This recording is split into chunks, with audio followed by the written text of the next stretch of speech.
ఓం శ్రీ గురుభ్యో నమః. శ్రోతలందరికీ నమస్కారం. వినడం అనేది ఒక కళ. అది చాలామందికి ఉండదు. ఎవరైనా మాట్లాడుతుంటే మధ్యలో దూరి మాట్లాడేస్తుంటారు. వాళ్ళు మాట్లాడేదాన్ని వీళ్ళు చెడగొట్టేస్తుంటారు. కాబట్టి వినడం అనేది ఒక కళ. అది ఎలా ఉండాలంటే, చిన్నపిల్లవాడు మంచి చెప్తున్నా సరే అది వినాలి. ముందు విన్న తర్వాత మన నిర్ణయం చెప్పాలి తప్ప, నా నిర్ణయానికే కట్టుబడి ఉంటాను అనే మొండితనం ఎప్పుడూ పనికిరాదు. ఎందుకంటే ఎదుటివారు అసలు ఏం చెప్తున్నారో వింటేనే మనం ఏం చెయ్యాలనేది తర్వాత అర్థమవుతుంది. కానీ మనం అంతటా మనమే ఏదో అనేసేసుకొని, ఏదో ఊహించేసుకొని, ఎదుటి వాళ్ళు చెప్పేది వినకుండా వాళ్ళు ఒకవేళ చెప్తున్న మధ్యలో అడ్డుపడితే ఎటువంటి ప్రయోజనము ఉండదు. మనకి విషయం కూడా అర్థం కాదు. మనం ఏదో వెళ్ళిపోతాం దేన్నో పట్టుకొని. కానీ అక్కడికి వెళ్ళిన తర్వాత డోలాయమానంలో పడి సగం పనులు చెడగొట్టుకునేది ఇక్కడే. ఎదుటి వాళ్ళు ఏం చెప్తున్నారో వినకుండా సొంత నిర్ణయాలు తీసేసుకొని వాళ్ళంతటా వాళ్ళు ఏదో సాధించేద్దాం అని చెప్పేసి వెళ్ళిపోయి చాలామంది ఘోరంగా ఫెయిల్ అయిన వాళ్ళు ఉన్నారు. కాబట్టి చిన్న పిల్లవాడి దగ్గర నుంచి పెద్దల వరకు ఎవరు ఏం చెప్తున్నా సరే దాన్ని ఒక్కసారి విని మంచి నిర్ణయం ఎటు మనమే తీసుకుంటాం. ఎందుకంటే మనమే పని చేయాలి కాబట్టి మనమే ఆ నిర్ణయం తీసుకోవాలి. నిర్ణయం తీసుకున్న తర్వాత ఆ ఫలితాలు కూడా మనకే వస్తాయి. అందుకనే ముందుగా ఒకరు చెప్పేది విని అది మంచిదా కాదా అన్నది మనం నిర్ణయించి తీసుకొని పెద్దలతో కూర్చొని మాట్లాడి అప్పుడు ఫైనలైజ్ చేసుకోవాలి తప్ప, ఒక ఆలోచన వచ్చింది నేను వెంటనే అందులోకి వెళ్ళిపోతాను అని వెళ్ళిపోతే పని ఫెయిల్ అవుతుంది. మంచి విషయం చిన్నవాడు చెప్పినా సరే విని తీరాలి. ఒక్కోసారి మనం అనుకున్న విషయాలు నిజమే అయినా ఎదుటి వాళ్ళకి నమ్మశక్యం కాకుండా ఉన్న విషయాలని వాళ్ళతో మనం మాట్లాడకూడదు. ఉదాహరణకి ఎవరైనా ఏదైనా ఘనకార్యం సాధించినా వినేవాళ్ళు నమ్మరు అనుకున్నప్పుడు అది వాళ్ళకి చెప్పకపోవడం ఉత్తమం. అలానే చాలా మంచి గుణాలు ఉన్నవాళ్ళని ఏదో ఒక దోషం ఉన్నంత మాత్రాన ఎప్పుడూ విడిచిపెట్టకూడదు. అలానే చెడు గుణాలు ఉన్నవాళ్ళని మంచి గుణం ఏదో ఒకటి ఉన్నంత మాత్రాన మన దగ్గర పెట్టుకోకూడదు. కూడా మహాపండితుల్లో కూడా చాలా లోపాలు ఉంటాయి. ఖండించిన రత్నం అంటూ ఉండదు. రత్నం తయారవ్వాలంటే ఆ రాయిని ఖండిస్తేనే ఆ రత్నాన్ని నునుపుగా చెక్కి అందమైన నగలు అలంకరించవచ్చు. అలానే ఎంతటి వాళ్ళకైనా కష్టాలు లేదా లోపాలు ఖచ్చితంగా ఉంటాయి. కష్టం వచ్చిందనో లోపాలు ఉంటాయనో వాళ్ళని వదిలిపెట్టకూడదు. ఏదైనా ఒక విషయాన్ని నమ్మటంలో కూడా చాలా జాగ్రత్తలు తీసుకోవాలి. ఏ విషయాన్ని కూడా అతిగా నమ్మకూడదు. ప్రస్తుతం ఉన్న ఈ రోజుల్లో నమ్మకమే మహాపాపం అయిపోయింది. మనం అతిగా నమ్మటం వల్ల మోసాలు చేసేవాళ్ళు ఎక్కువైపోయారు. విషయాలను కూడా మనం అతిగా నమ్మేస్తూ ఉంటాం. బంధువుల్ని, స్నేహితుల్ని, లేదా స్నేహితుల్ని, కుటుంబ సభ్యుల్ని అతిగా నమ్మేసి ఇక వాళ్ళ మీద నమ్మకం పెట్టేసి మనం గుడ్డుగా వెళ్ళిపోతాం. ఇది ఎప్పుడు కూడా మనకి కీడు చేస్తుంది తప్ప మంచి చేయదు. మర్యాద మన్నన లేని వారిని అసలు నమ్మకూడదు. నీకు మర్యాద ఇవ్వకుండా ఇష్టం వచ్చినట్టు మాట్లాడటం, ఇష్టారీతిగా ప్రవర్తించడం, ఇలా చేసే వాళ్ళని పొరపాటున నమ్మకూడదు. వాళ్ళ వల్ల జీవితాలు నాశనం అయిపోతాయి. అలానే మనం అంటే నచ్చిన వాళ్ళు కొంతమంది ఉంటారు. మనం ఏ పని చేసినా నచ్చదు, ఎన్ని చేసినా నచ్చదు. మనం నచ్చలేదు అంతే. నువ్వు ఎంత మంచి పని అన్నా చెయ్యి, అది వాళ్ళకి సచ్చే మేర నచ్చదు. అలాంటి వాడిని మెప్పించాలని ప్రయత్నిస్తే అంతకంతకి మీ మీద ద్వేషం పెరుగుతుందే తప్ప మీ మీద ఎప్పుడు కూడా అభిమానం కలగదు. వాళ్ళని మీరు మెప్పించాలనే ప్రయత్నం వృధానే అవుతుంది. మీరు ఎంత ప్రయత్నించినా వాళ్ళు అంగీకరించరు, ఎప్పటికీ మీతో కలిసి ఉండరు. అలాంటి వాళ్ళతో స్నేహం కూడా చేయకూడదు. వీలైనంత దూరంగా ఉండటం చాలా మంచిది. మంచి వ్యక్తులు చెప్పే విషయాలు, వారి అభిప్రాయం ఎప్పుడు మనం కాదనకూడదు. ఎందుకంటే మంచి గుణాలున్న వ్యక్తిని ఆశ్రయించడం వల్ల గుణహీనుడు కూడా, మంచి అలవాట్లు లేనివాడు, గుణహీనుడు అంటే మంచి గుణాలు లేనివాడు అని అర్థం, అలాంటి వాడు కూడా మంచి గుణవంతుడు అవుతాడు. ఇందులో సందేహం లేదు. ఎందుకంటే చాలామంది చెడ్డవాళ్ళు మంచి వ్యక్తులతో కలిసిన తర్వాత మారిపోయిన సందర్భాలు చాలా ఉన్నాయి.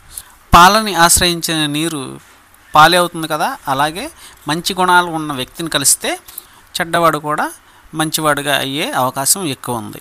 పాటలీ పుష్పం మట్టి ముద్దలకు కూడా తన సువాసనను సంక్రమింపజేస్తుంది. అలాగే గంధపు చెట్టును నరికిన గొడ్డలకు కూడా గంధం తన సువాసనను ఇస్తుంది. గంధం చెట్టు నరికాక చూడండి, గొడ్డల్ని చక్కటి సువాసనతో ఉంటుంది. అలాగే మంచి వ్యక్తితో స్నేహం ఎప్పుడు కూడా మంచే చేస్తుంది. కాబట్టి మంచి వ్యక్తులను చూసి ఎంచుకోవాలి. తెలివి తక్కువ వాళ్ళు, మూర్ఖులు, పాప పనులు చేసేవాళ్ళు మంచి చేసేవారికి కూడా అపకారం చేయాలనుకుంటారు తప్ప మేలు మాత్రం చేయరు. ఇలాంటి వాళ్ళకి ఇతరులు ఏమన్నా అంటారేమో, ఇతరులు తిడతారేమో, ఇతరులు కొడతారేమో ఇలాంటి భయాలు ఉండవు. వాళ్ళ పని వాళ్ళు చేసుకుంటూ వెళ్ళిపోతారు. ఇతరుల అభిప్రాయాలతో కానీ భావాలతో కానీ వాళ్ళకి ఎటువంటి సంబంధం ఉండదు. ఉత్సాహవంతులకి శత్రువులు కూడా వశమవుతారు. అందుకే ఎప్పుడూ ఉత్సాహంతో ఉండాలి. కార్యసాధనలో విజయం సాధించడానికి ఇది చాలా ముఖ్యం. సోమరిపోతులకి, నిరుత్సాహపడే వారికి ఇహలోకంలో కానీ పరలోకంలో కానీ సుఖం దొరకదు, దైవం కూడా తోడ్పడదు. చేపలు పట్టేవాడి వలె ధనం సంపాదించాలి అంటే మనం చేసే పనిలో ఖచ్చితత్వం ఉండాలి, న్యాయం ఉండాలి, ధర్మంగా తీసుకోవాలి. నమ్మకమే వ్యాపారంలో మన పెట్టుబడి. దీన్ని మించిన పెట్టుబడి అసలు ఉండదు. నమ్మకం కలిగితే చిన్న బడ్డీ కూడా ప్రజల నమ్మకాలను బట్టి పెద్ద వ్యాపార సంస్థగా మారుతుంది. ఇప్పుడు మనం చాలా చూస్తున్నాం కదా అలాంటి వాటిని. కాబట్టి నమ్మకం చాలా ముఖ్యం. నమ్మకమే మనల్ని ఒక స్థాయికి తీసుకెళ్తుంది. కాబట్టి మనం ఇతరులు నమ్మేలా ప్రవర్తించాలి ఎప్పుడు కూడా. అలాగే మన మీద నమ్మకం లేని వారిని మనం ఎప్పుడూ నమ్మకూడదు. ఎందుకంటే నమ్మకం లేని వాడిని నమ్మించే ప్రయత్నంలో కాలం మనల్ని మింగేస్తుంది. నమ్మించే ప్రయత్నంలో మనల్ని మనం కోల్పోవాల్సి వస్తుంది కూడా కొన్నిసార్లు. అప్పటికైనా నమ్మితే పర్వాలేదు, కానీ నమ్మట్లేదు కాబట్టి ఎటు నమ్మరు వాళ్ళు. నమ్మించే ప్రయత్నం చేసినా అది వృధా అవుతుంది. విషయం ఎప్పటికైనా విషయమే కదా, దాని గుణం ఎప్పటికీ మారదు. కాబట్టి నమ్మని వారి గురించి మనం సమయాన్ని వృధా చేయకూడదు. ధనం సంపాదించేటప్పుడు శత్రువులతో స్నేహ సంబంధాలు పెట్టుకోకూడదు. వీరిని నమ్మితే కార్యం చెడగొట్టేస్తారు. కాబట్టి శత్రువుతో ఎప్పుడు కూడా స్నేహ బాంధవ్యాలు పెట్టుకొని ఏ పని చేయకూడదు. కానీ ప్రమాదం వస్తే శత్రువు బంధువులనైనా మనం రక్షించి తీరాలి. శత్రువులో ఉన్న లోపం కనపడే వరకు వాడిని మనం నమ్మినట్లు ఉండాలి, కానీ నమ్మకూడదు. శత్రువులో లోపం కనిపించే వరకు మనం స్నేహం చేయాలి. లోపం కనిపించిన తర్వాత శత్రువుని దెబ్బతీయాలి. మనకి ఈ స్నేహం చేసే క్రమంలో మన లోపాలు ఎప్పుడు కూడా శత్రువు కనిపించేలా ఉండకూడదు. శత్రువు మన లోపాలు కనబెడితే మనకంటే ముందే శత్రువు మనల్ని దెబ్బతీస్తాడు. మనం శత్రువు అనుకుంటున్నవాడు మనకు శత్రువు ఎందుకు అయ్యాడు? వాడిలో గుణగణాలు మనకు నచ్చకపోవడం వలన, అలానే నడవడిక బాగోకపోవడం వలన మనకు శత్రువు అయ్యాడు. శత్రువుతో మనం ఎంత జాగ్రత్తగా ఉంటామో అలానే మన వాళ్ళలో ఉండే చెడు నడవడికను కూడా ఎప్పటికప్పుడు నివారిస్తూ ఉండాలి. లేదంటే వీళ్ళు కూడా మనకు శత్రువులు అయ్యే ప్రమాదం ఉంది. మన వాళ్లే కదా అని చెప్పి వాళ్ళు చేస్తున్న చెడుని కూడా మనం ఎప్పుడూ సపోర్ట్ చేయకూడదు. చెడుని ఎప్పటికప్పుడు ఖండిస్తూ ఉండాలి. లేదంటే వాళ్ళ వల్ల కూడా మనకి అవమానాలు జరిగే అవకాశం ఎక్కువ ఉంది.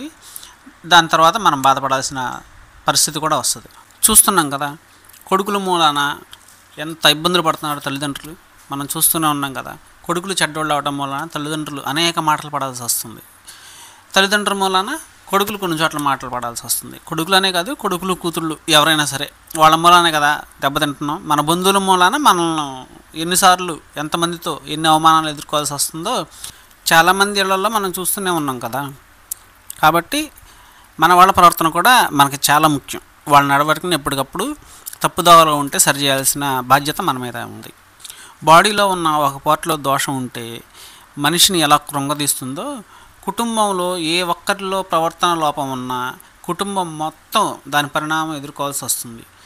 మంచి నడవడిక వల్ల శత్రువు కూడా మనల్ని మిత్రుడిగా చేసుకుంటాడు, మిత్రుడిగా వస్తాడు, మనల్ని పొగుడుతాడు.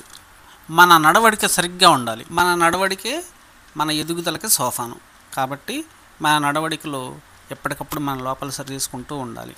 ఎదుటివారిలో లోపాలు చూడటం, వాళ్ళ ప్రవర్తన సరి చేయాలనుకోవడం ఎంత కరెక్టో దానికంటే ముందుగా మన నడవడికని మనం సరి చేసుకోవటం చాలా ముఖ్యం. ఎందుకంటే ఒక వ్యక్తికి మనం ఒక విషయం గురించి చెప్తున్నామంటే వాడు మనల్ని నమ్మే విధంగా ఉండాలి. మన నడవడిక తప్పుగా ఉండి వాడికి కరెక్ట్గా ఉండాలి అని చెప్తే వాడు అసలు మాట ఉండవు.